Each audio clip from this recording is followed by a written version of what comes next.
السلام علیکم ورحمۃ اللہ وبرکاتہ۔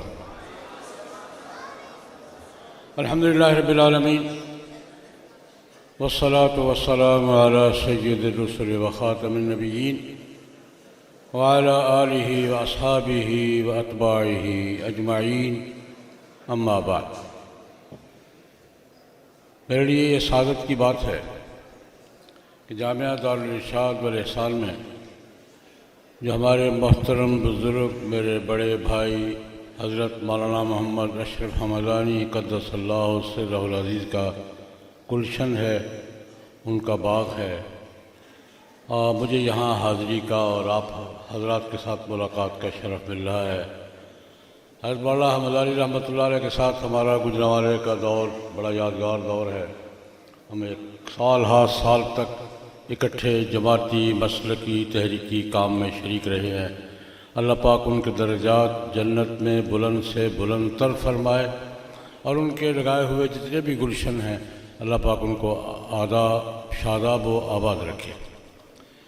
میں اس بات پر خوشی کا اظہار کروں گا، اور ہوتی ہے خوشی، کہ جب کسی اللہ کے نیک بندے کے کام کو اگلی نسل میں منتقل ہوتا دیکھتا ہوں تو بزرگ کہتے ہیں کہ نیکی کا کام، خیر کا کام اگلی نسل میں تسلسل جاری رہے تو پچھلی نسل کی قبولیت کی علامت ہوتی ہے۔ یہ اگلی نسل میں کام کا اعلیٰ علامت ہوتی ہے کہ پچھلی نسل کا کام قبول ہو گیا ہے۔ اللہ پاک ان کے درجات بلند فرمائے۔ ہمارے عزیز ہیں، یہ اللہ پاک ان کو سلامت رکھے، ان کو اپنے والد محترم کی یادگار کو اور زیادہ برکات ترقیات کے ساتھ آگے بڑھانے کی توفیق عطا فرمائے۔ دوسری بات یہ عرض کرنا چاہوں گا کہ یہ بچے آپ کے سامنے اپنی گفتگو کر رہے تھے اور میں پتہ نہیں کہاں کھویا ہوا تھا۔ آپ دیکھ رہے تھے کہ ہمارے بچے گفتگو کر رہے ہیں، خوش ہو رہے تھے، آپ بھی خوش ہو رہے تھے، میں بھی خوش ہو رہا تھا، لیکن میں دیکھ رہا تھا کہ یہ بچے نہیں ہیں، یہ میرے مستقبل کی قیادت ہے، میرے مستقبل کی قیادت ہے۔ سچی بات ہے، بڑا حساس آدمی ہوں، بڑا حساس آدمی ہوں۔ ایسے موقع پر میں اپنے جذبات پہ قابو نہیں رکھ سکتا۔ ساری دنیا گھومتے ہیں، میں تو بہت دنیا گھوما ہوں، جہاں بھی جاتے مایوسی کے بادل، سائے نہیں بادل منڈلاتے دکھائی دیتے ہیں، اور جب ان بچوں میں آتا ہوں جو قرآن پاک کی بات کرتے ہیں، حدیث کی بات کرتے ہیں، اپنے ماضی کی بات کرتے ہیں، اقبال کی بات کرتے ہیں، اور اپنے بزرگوں کو یاد رکھتے ہیں، تو سچی بات ہے میرا دل آہستہ سے کہتا ہے کوئی گل نہیں یار، خیر ہے، گھبرانے کی کوئی بات نہیں، اللہ خیر کرے گا۔ ان بچوں کو دیکھ کر میرے دل میں اللہ خیر کرے گا کا آواز اٹھتی ہے، اور میں مطمئن ہو جاتا ہوں کہ اللہ خیر کرے گا۔ انشاءاللہ ہماری قیادت مستقبل اچھے ہاتھوں میں ہوگا۔ اللہ پاک ان بچوں کو ہمارے مستقبل کی حقیقی قیادت بنائے۔ آج میں ایک بات عرض کرنا چاہوں گا، قرآن پاک کے حوالے سے محفل ہے، قرآن پاک کے فضلاء کو، حفاظ کرام کو انعامات یا دستار بندی کا موقع ہے۔ قرآن پاک کے حوالے سے کسی مزید تمہید کے بغیر یہ عرض کرنا چاہوں گا کہ جب قرآن پاک نازل ہو رہا تھا،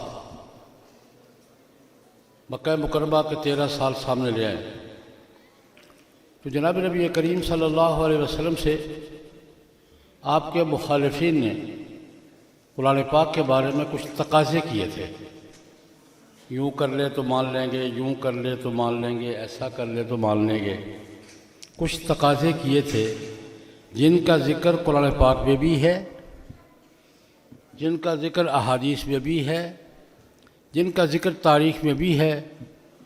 جب مقابلہ تھا، آمنے سامنے تھے، اور کفار مکہ نے جبر اور تشدد کی انتہا کر دی تھی، تو اس وقت جناب نبی کریم صلی اللہ علیہ وسلم سے مختلف تقاضے کیے گئے کہ جناب یوں کر لیں تو ہم آپ کے ساتھ آ جاتے ہیں، یوں کر لیں۔ وہ تقاضے کیا تھے؟ ان میں سے 2 تقاضوں کا ذکر قرآن پاک میں ہے، ان کا ذکر کرنا چاہوں گا۔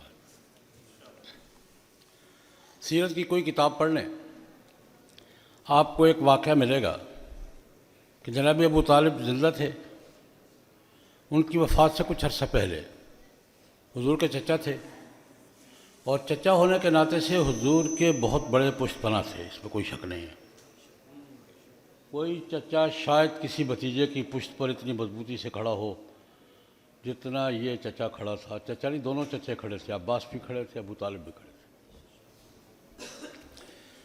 جب مشرکین نے دیکھا کہ معاملات سنبھل نہیں رہے اور ہمارے تمام تر تشدد کے باوجود بات بڑھ رہی ہے، حضور کی دعوت کے، حضور کے دین کے پھیلاؤ میں مکے والوں کا تشدد رکاوٹ بنا،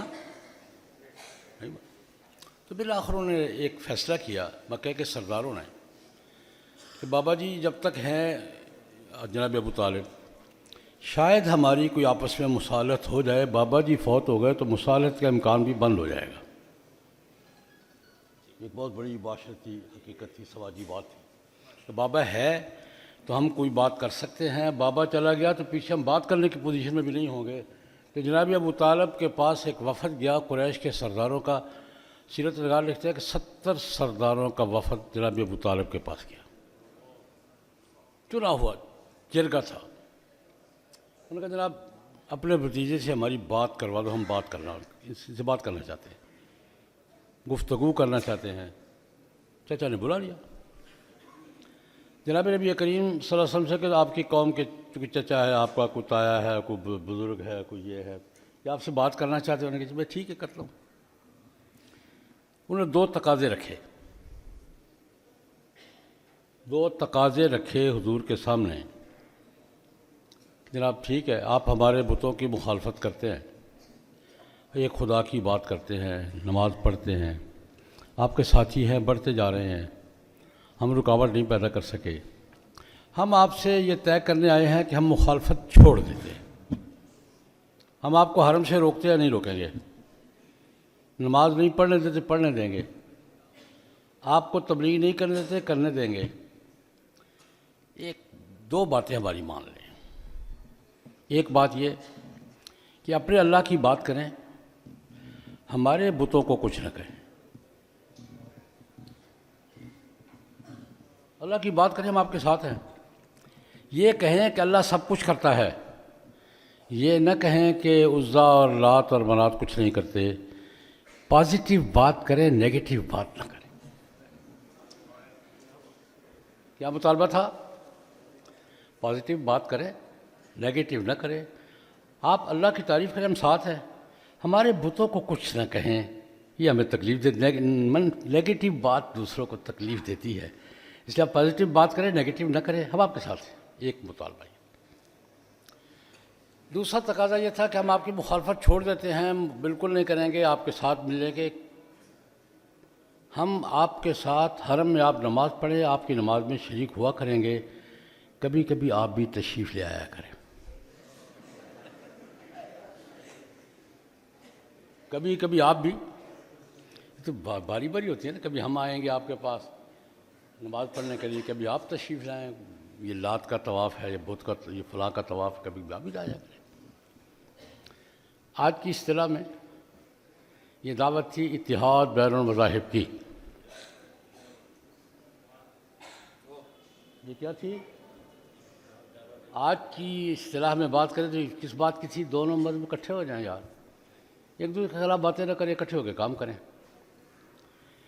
جناب نبی کریم صلی اللہ علیہ وسلم نے تو وہ تاریخی جواب دیا تھا، جواب کرتے حضور نے کہا میرے ایک ہاتھ میں کیا رکھ دیں سورج اور دوسرے ہاتھ میں چاند رکھ دیں تب بھی میں یہ وہ تاریخی جواب اس موقع کا۔ نہیں بھائی، نہیں، یہ نہیں ہوگا۔ لیکن وہ تو حضور کا جواب تھا، بالکل ٹھیک تھا۔ اللہ رب العزت نے اس سوال کا جواب قرآن کریم میں باقاعدہ ریکارڈ کروایا اور پیٹنٹ جواب قیامت تک ہمیں لکھوا دیا کہ آئندہ قیامت تک یہی جواب ہوگا۔ یہ وقتی بات نہیں ہے، آئندہ بھی ہوگا، یہ پیشکشیں آئندہ بھی ہوں گی، اس لیے بڑا پکا جو قرآن میں آپ ریکارڈ کروا دیا۔ اعوذ باللہ من الشیطان الرجیم، بسم اللہ الرحمن الرحیم، قل یا ایہا الکافرون لا اعبد ما تعبدون ولا انتم عابدون ما اعبد ولا انا عابد ما عبدتم ولا انتم عابدون ما اعبد لکم دینکم ولی دین، یہ قریش کے 70 سرداروں کے اس سوال کا جواب تھا جو اللہ رب العزت نے قرآن پاک میں ریکارڈ کروایا، قیامت تک بتا دیا کہ جب بھی ایسی پیشکش ہو جواب یہ کیا کہا، آپ کہہ دیجئے اے کافرو، جن کی تم عبادت کرتے ہو میں نہیں کروں گا،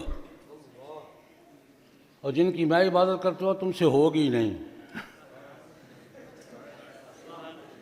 جن کی تم عبادت کرتے ہو میں نہیں کروں گا، اور جس کی میں کرتا ہوں تم سے ہوگی ہی نہیں، تمہارا دین تمہارے ساتھ، میرا دین میرے ساتھ۔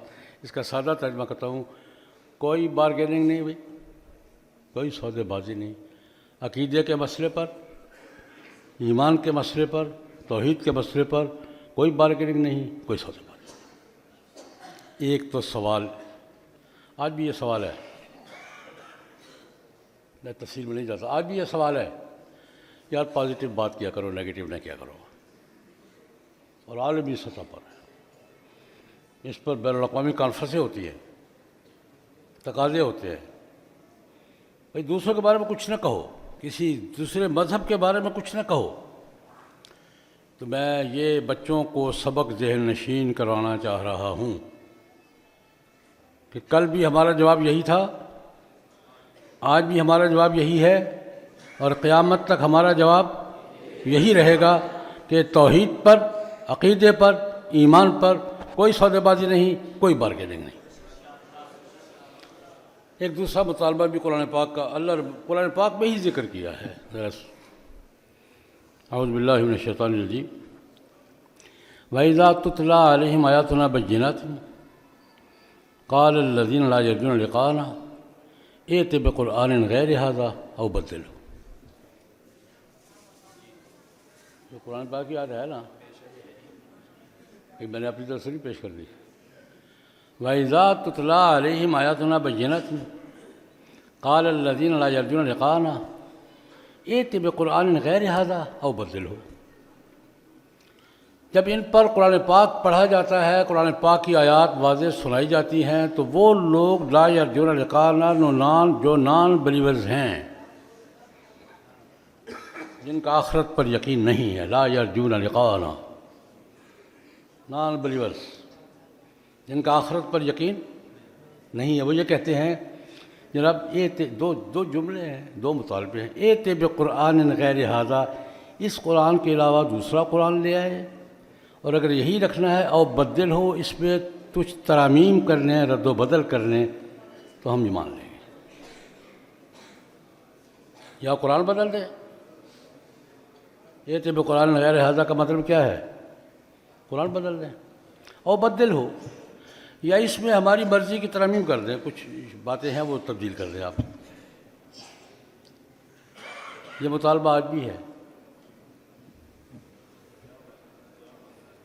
آج بھی عالمی فورم پر یہی مطالبہ ہے، وہ حکم بدل دو، وہ حکم بدل دو، وہ حکم بدل دو، وہ حکم بدل دو، ہے یا نہیں ہے؟ اور ہم ریاستی سطح پر، اسٹیبلشمنٹ کی سطح پر، اداروں کی سطح پر بدلتے جا رہے ہیں، ہم بتدریج مسلسل بدلتے جا رہے ہیں۔ ایک بات کا اطمینان ہے، میں ایک بات درمیان میں عرض کرتا ہوں، مطالبات ہیں، پوری امت مسلمہ بحیثیت امت مسلمہ، مراکش سے شروع ہو جکارتہ تک، نیروبی سے شروع ہو تاشکند تک، یعنی مغرب بھی مشرق بھی، امت کی کوئی طبقہ، کوئی حلقہ بحیثیت امت اس مطالبے کو قبول کرنے کے لیے تیار نہیں ہے۔ حکومت جو مرضی کرتی پھرے، نوٹ کر لیں آپ، مسلمان ملکوں کی حکومتیں جو مرضی کرتی پھرے، جیسی مرضی قانون سازی کرتی پھریں، لیکن امت بحیثیت امت اس مطالبے کو سننے کے لیے تیار ہے۔ لیکن خیر، اس کو ایک طرف کرتے ہوئے قرآن پاک نے اس کا جواب بھی ریکارڈ کروایا، جو بات میں کہنا ہے، اس کا جواب بھی قرآن پاک نے ریکارڈ کروایا، آج تک ریکارڈ میں ہے۔ قل، وہ بھی قل تھا، یہ بھی کیا ہے؟ قل۔ سنیے قرآن پاک اس سوال کا جواب کیا ریکارڈ کروا رہا ہے، وقل ما یکون لی ان ابدلہ من تلقاء نفسی، آپ کہہ دیجئے مجھے سرے سے کوئی اختیار نہیں ہے کہ میں قرآن پاک میں کوئی رد و بدل اپنی طرف سے کر سکوں۔ یہ کس سے کہلوا رہا ہے قرآن پاک؟ کس سے کہلوا رہا ہے؟ یہ قل کس کو کہا ہے؟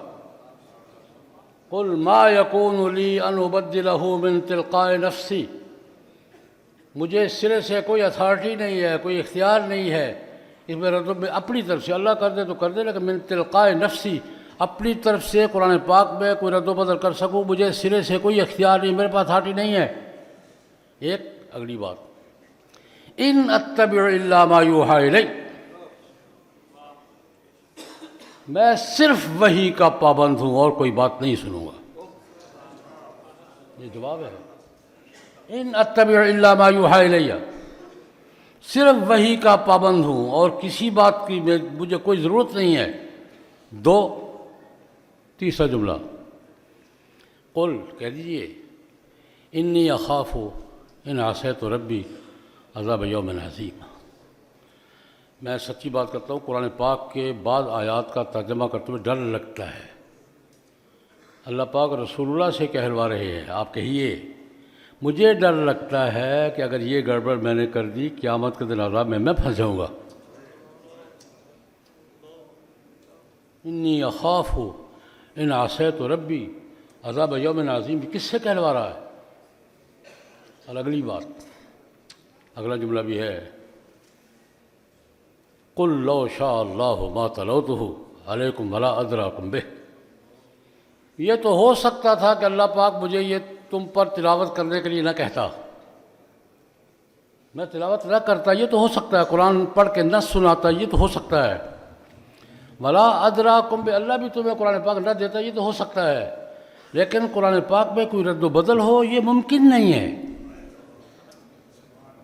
ایک جملہ اور ہے، پورا جواب ریکارڈ میں ہے، فقد لبثت فیکم عمرا من قبل افلا تعقلون، میں نے زندگی تم میں گزاری ہے، مجھے سمجھے نہیں ہو بھی۔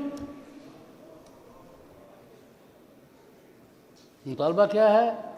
ائت بقرآن غیر ھذا او بدل ہو، یا قرآن کی جگہ دوسرا قرآن لے آؤ یا اس میں رد و بدل کر دو۔ یہ رد و بدل کیا ہے؟ اس پر بھی ایک واقعہ عرض کرنا چاہوں گا۔ رد و بدل کا مطالبہ مطلقاً نہیں تھا، متعین تھا۔ سیرت کی کتابوں میں آپ پڑھیں، بنو ثقیف کے وفد کی ملاقات جناب نبی کریم صلی اللہ علیہ وسلم سے، مکہ مکرمہ فتح ہوا، مکہ مکرمہ کے بعد حنین کا جنگ میں فتح ہوئی، پھر اوطاس کی جنگ میں فتح ہوئی، پھر طائف کا کیا محاصرہ، طائف فتح نہیں ہوا، اللہ کا نظام، مکہ فتح ہو گیا اور حنین بھی فتح ہو گیا، اوطاس بھی فتح ہو گیا، واپسی پہ طائف کا محاصرہ کیا، وہ نہیں فتح ہوا، اللہ کی مرضی، 17 دن محاصرہ کیا، نہیں بات بنی، محاصرہ اٹھا کے مدینہ واپس چلے گئے۔ یہ منظر ہے۔ طائف کی قوم تھی بنو ثقیف، بڑی تکڑی قوم تھی،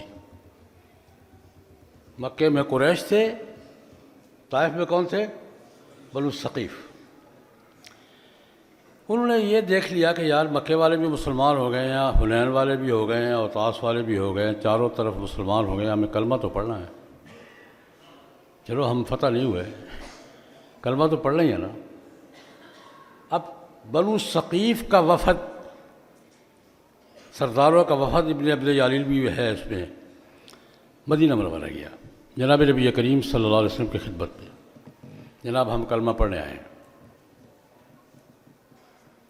اور مان یہ تھا کہ یہ ہمیں فتح نہیں کر سکے تھے، ہم اپنی شرطوں پر کلمہ پڑھیں۔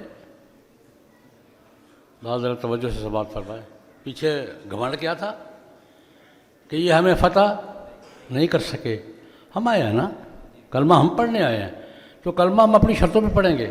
میں نے کہا ٹھیک ہے جناب، ہم کلمہ پڑھنے آئے ہیں، ہماری کچھ شرطیں ہیں۔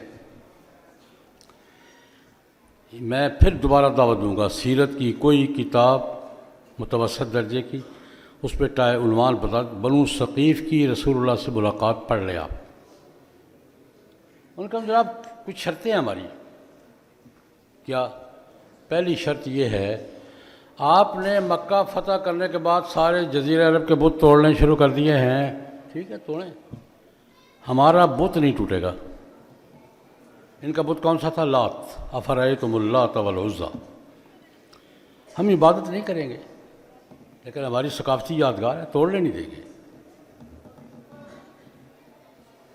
عبادت نہیں کریں گے, طواف نہیں کریں گے, لیکن ٹوٹے گا نہیں. یہ شرط ہے ہماری کہ لات نہیں ٹوٹے گا یا لات نہیں ٹوٹے گی. لات نہیں ٹوٹے گا. لات نہیں ٹوٹے گا, پہلی شرط. دوسری شرط, جناب آپ نے 5 نمازیں کہتے ہیں پڑھنی ہیں, پڑھیں گے. نمازوں سے انکار نہیں ہے, 5 سے بھی انکار نہیں ہے. ٹائمنگ ہماری ہوگی.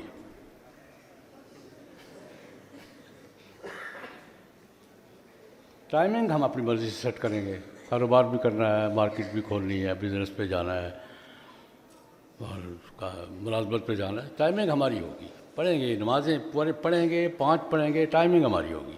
یہ آپ کا ٹائم کا شیڈول جو ہے نا, ہر 2 گھنٹے بعد 1.5 گھنٹے کے بعد سارا بزنس ڈسٹرب ہو جاتا ہے. یہ نہیں ہوگا. اس پر ایک چھوٹی سی مثال دیتا ہوں بات سمجھانے کے لیے. مجھے میرے ڈاکٹر صاحبان, میں بیمار آدمی ہوں یار, میں 15-16 سال پہلے کی بات ہے, میرے معالج بھی کون تھے اور کون ہیں, حضرت مولانا طارق جمیل صاحب کے بھائی ڈاکٹر طاہر صاحب میرے معالج وہ ہیں. ان سے میں نے چیک اپ کروایا. ڈاکٹر صاحبان کا بورڈ بیٹھا, انہوں نے دوائیاں لکھ کے دیں. 7-8 دوائیاں سے, یہ صبح 9 بجے سے, ایک 10 بجے, ایک 11 بجے, ایک دور کے بعد, ایک رات. میں نے کہا بھائی مجھ سے نہیں ہوگا, میں سارا دن گھڑی لے کے بیٹھا رہوں گا. 10 بجے لال گولی کھانی ہے, 11 بجے کالی گولی کھانی, نہ مجھ سے نہیں ہوگا بھائی. میں نے پنجابی میں پہلے تو سمجھ دے رہا سارے. میں کہا میں نے یہ دسو پھکا کڑے میرے مارنا, پکا کس نے مار, میرے کو نہیں ہونا. میں گاڑی لے کے بیٹھ رہا ہوں 3 بجے 5 بجے سے, ہوگا نہیں. میرے بس کی بات نہیں ہے. ڈاکٹر فضل الرحمان صاحب MS ابھی ریٹائر ہوئے ہیں گجرانوالہ سے, کہتے ہیں یار آپ رات کو سونے سے پہلے پھکا مار لیا کرے. الحمدللہ 18 سال ہو گئے, 5 گولیاں ہیں, رات کو سونے سے پہلے پھکا مار کے دودھ کا پیالہ پی کے سو جاتا ہے. یہی مطالبہ ان کا تھا کہ جناب ٹائمنگ نہیں, ٹائمنگ ہماری اپنی. کتنی شرطیں ہو گئی؟ 2. تیسری, آپ کہتے ہیں شراب حرام ہے, کیونکہ کیا خیال ہے, حرام ہے یا حلال ہے؟ آپ کا کیا خیال ہے؟ شاید ہو گئی ہو. شراب حرام ہے. شراب بنتی تھی انگور سے, دلیل دی ہے, بے دلیل کی بات نہیں کی. شراب سب سے عمدہ شراب انگور سے بنتی ہے, خمر کہتے ہیں. جناب ہمارا علاقہ انگوروں کا ہے, آج بھی طائف انگور کا علاقہ ہے, ہماری پیداوار انگور ہے. ہم کچا مال پھینکیں تو کچھ نہیں ملتا, پکا کے بیچتے ہیں تو پیسے مل جاتے ہیں. کچا انگور مارکیٹ میں پھینکے تو خرچہ بھی پورا نہیں ہوتا, اور پکا کے نچوڑ کر پکا کے پیک کر کے بیچتے تو سارے گھر کا خرچہ نکل آتا ہے. شراب نہیں چھوڑیں گے. کتنی ہو گئی؟ کتنی شرطیں ہو گئیں؟ 3. چوتھی, آپ کہتے ہیں سود بھی حرام ہے. کیا خیال ہے یا نہیں ہے؟ یا تھا یا ہے؟ سود بھی حرام ہے. دلیل ان کی یہی تھی, ہمارا دوسری قوموں کے ساتھ کاروبار ہی سود کی بنیاد پر ہے, ہم اپنا کاروبار بند نہیں کر سکتے, سود نہیں چھوڑیں گے. 4, ایک 5ویں شرط تفصیل نہیں کر سکوں گا, بیان کر دیتا ہوں. ہمارے یہاں شادیاں بہت دیر سے کرنے کا رواج ہے, گزارا نہیں ہوتا, زنا بھی نہیں چھوڑ سکیں گے. بت نہیں ٹوٹے گا, نماز کے ٹائم کی پابندی نہیں کریں گے, شراب نہیں چھوڑیں گے, سود نہیں چھوڑیں گے, زنا نہیں چھوڑیں گے. کلمہ پڑھا لیں. اس کا ترجمہ میں اپنی زبان میں کیا کرتا ہوں کہ یہ کام تو ہم سے نہیں کریں گے, اس کے بعد کلمے میں کچھ رہ گیا تو پڑھا دیں. کیوں بھائی؟ یہ کام تو نہیں، یہ 5 کام تو ہمیں شرطیں ماننی پڑے گی. اگر کلمے میں اس کے بعد کچھ رہ گیا نا تو پڑھا دیں. جناب نبی کریم صلی اللہ علیہ وسلم نے 2 ٹوک مسترد فرما. نہیں بھائی، ادخلوا فی السلم کافہ. اسلام پیکج ہے، پورا لینا پڑے گا، پارٹ وائز نہیں ہے. یہ اسپیئر پارٹس نہیں ہیں. بات سمجھ آ رہی کہ نہیں آ رہی؟ اسلام کیا ہے؟ پیکج ہے، پورا پیکج لینا پڑے گا. یہ اسپیئر پارٹس نہیں ہے، یہ لے لیا یہ چھوڑ دیا. نا اسلام دین ہے، اسپیئر پارٹس کی دکان نہیں ہے. نہیں بھائی مسترد، پھر سبھی صحیح ٹھیک ہے، تمہیں فتح نہیں کر سکے، لیکن شرط کوئی بھی قبول نہیں ہے. مسترد فرما. خیر سمجھدار لوگ تھے، اپنے خیمے میں اکٹھے ہوئے. رات کو سوچا یار بات تو ٹھیک کہہ رہے ہیں، بات تو ٹھیک کہہ رہے ہیں. سوچا، سمجھدار لوگ تھے نا. یار یہ کیسے سوچتا کہ مکے کا اسلام اور ہو اور طائف کا اور ہو؟ بات سمجھ آ رہی ہے؟ مکے میں ایک چیز حلال ہے، طائف میں حرام ہے. مکے میں فرض ہے، طائف میں نہیں ہے. فاصلہ کتنا ہے؟ 100 میل کا، 100 میل کے لگ بھگ فاصلہ ہے. یہ کیسے ممکن ہے کہ مکے کا حلال حرام اور ہو اور یہ طائف کا حلال حرام اور ہو؟ بات ٹھیک کہہ رہے ہیں وہ. اور ایک سوال میری طرف سے شامل کر رہے ہیں.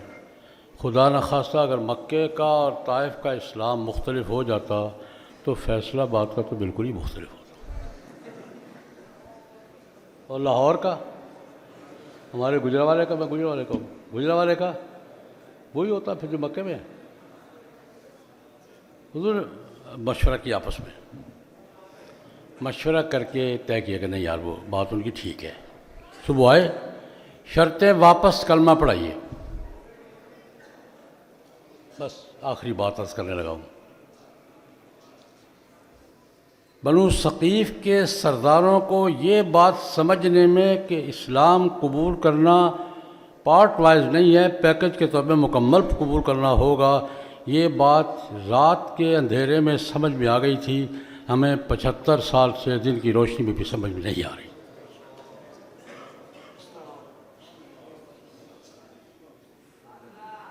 خیمے کے ماحول میں، رات کے اندھیرے میں یہ بات کہ اسلام پورا ہی لینا، پیکج پورا ہی لینا پڑے گا، پارٹ وائز نہیں ہے. ان کو تو رات 24 گھنٹے میں سمجھ میں آ گئی تھی. سرنڈر ہو گئے تھے نہیں ہو گئے تھے، صبح کے کلمہ پڑھ لیا تھا غیر مشروط. ہم 75 سال سے انہی شرطوں پر پھنسے ہوئے ہیں. ہمیں 75 سال سے یہ بات سمجھ میں نہیں آ رہی کہ اسلام اگر ہے تو اسلام ہے، نہیں ہے تو نہیں ہے. یہ جو ہم نے گلی ڈنڈا شروع کر رکھا ہے اسلام کے ساتھ، یہ نہیں چلے گا. میں گستاخی معاف. ہم 75 سال سے اسلام کے ساتھ گلی ڈنڈا کھیل رہے ہیں، اپنی شرطوں پر اڑے ہوئے ہیں، بحیثیت سوسائٹی کے اڑے ہوئے ہیں. تو میں نے یہ 2 مطالبے قرآن پاک کے ان مشرکین کے ذکر کیے ہیں جو ان کے تھے، اور قرآن پاک نے کیا جواب دیا. یہ میں نے کیوں عرض کیا ہے؟ آج بھی ہم سے مطالبے یہی ہیں، اور حکومت جو مرضی جواب دیں، ان بچوں کا جواب، قرآن پاک پڑھنے والوں کا جواب وہی ہے. انشاءاللہ قیامت تک وہی رہے گا. اس کے بعد میں اس بات پر ایک بار خوشی، مجھے یہ بچے دیکھ کر بہت خوشی ہوتی ہے. میں ان بچوں میں اپنے مستقبل کی قیادت دیکھا کرتا ہوں، مجھے امید بن جاتی ہے، سہارا ہوتا ہے. اللہ خیر کرے گا یار انشاءاللہ العزیز. اللہ ان بچوں کو سلامت رکھے، ان کو قوم کی قیادت کی صلاحیت عطا فرمائے، توفیق عطا فرمائے، اور ان بچوں کو اللہ پاک ہمارے سروں کا تاج بنائے. وآخر دعوانا الحمدللہ.